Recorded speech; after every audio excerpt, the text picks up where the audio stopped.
যখন trending cake বানানো প্রায় শেষ হয়ে যায় সবার, তখন আমি শুরু করি সেই কেক বানানো। নমস্কার, আমি অরিত্রা আর আমি শ্যামনগর থেকে একটা ছোট্ট হোম বেকারি রান করে থাকি, অরিত্রাস বেকারি নামে। তো আজকে অর্ডার ছিল এই ট্রেন্ডিং কুনকে কেকটার। তোমরা এতদিনে এই কেকটার ভিডিও হয়তো অনেক জায়গায় দেখে ফেলেছো, তবে এই কেকটা বানানোর ইচ্ছা আমার অনেক দিনের ছিল। তো আমি অনেক দিন ধরে ভাবছিলাম কেউ তো আমাকে এই কেকটা অর্ডার দিক।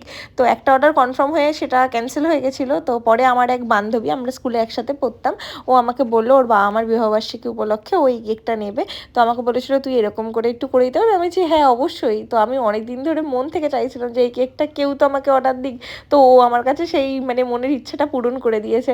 আর কেকটা খুবই সিম্পল, যারা বিগিনার্স আছো তারা তো একদম খুবই অল্প সময়ে কাজটা করে নিতে পারবে, কোনো সেরকম খাটনিই নেই।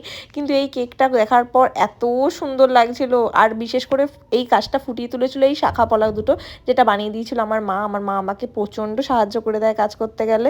আর এই ফন্ডেন্টের কাজগুলো মা আমার থেকে অনেক অনেক ভালো পারে, তাই মাই প্রত্যেকবার আমাকে এই জিনিসগুলো করে দেয়। এইগুলো কেমন হয়েছে অবশ্যই জানিও, তাহলে আমার মায়েরও কাজ করতে অনেক ভালো লাগবে।